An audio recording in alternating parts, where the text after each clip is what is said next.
শব্দের রাজনীতি 17-18 বছর আওয়ামী লীগ শব্দের রাজনীতি করেছে। আওয়ামী লীগ কাউকে যদি মারার প্রয়োজন হতো তখন তাকে শিবির জামাত ট্যাগ দেওয়া হতো। আওয়ামী লীগ যদি কোনো হুজুরকে মারার জন্য প্রয়োজন হতো তখন তাকে জঙ্গি ট্যাগ দেওয়া হতো। আওয়ামী লীগ যদি কাউকে নাজেহাল করার জন্য চেষ্টা হতো তখন তাকে রাজাকার ট্যাগ দেওয়া হতো। ট্যাগ দিয়ে আপনি দেখেন বিশ্বজিতের মতো ছেলেকে শুধুমাত্র শিবির ট্যাগ দিয়ে হত্যা করা বৈধ হয়ে গিয়েছে। কারণ তাকে হত্যা করতে হবে, সে বলছে আমি হিন্দু, কত হিন্দু শিবির। তার মানে এই শব্দের রাজনীতি, এই শব্দের রাজনীতি 17-18 বছর দেখেছি আমরা, কিন্তু আবারও সে শব্দের রাজনীতি শুরু হয়েছে। কিন্তু একটা ছেলে পরিবেশটা নাই, এখন কথা হচ্ছে শিবির, আমি ধরেন শিবির করে আপনি দেখেন প্রত্যেকটা ক্যাম্পাসে এখন যার যত জনশক্তি বেশি, যার যত ম্যান পাওয়ার বেশি, তার আধিপত্য বেশি ধরে।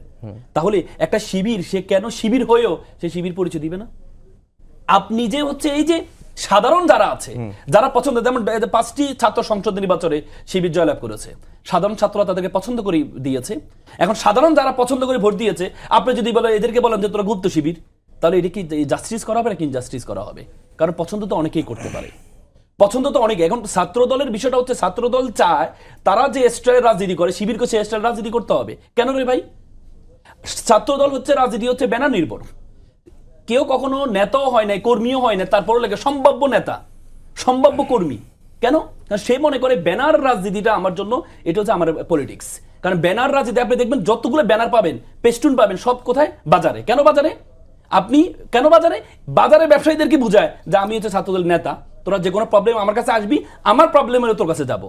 আপনার যে চাঁদাবাজিগুলো হয় কেন হয় জানেন? এই শুধুমাত্র ব্যানারের কারণে। আপনি ব্যানারের রাজনীতিটা বন্ধ করে দেন, দেখবেন 80% চাঁদাবাজি বন্ধ হয়ে যাবে। এখন কথা হচ্ছে আমি ছাত্রদল ব্যানার লাগাবো, শিবিরকেও ব্যানার লাগাইতে হবে কেন?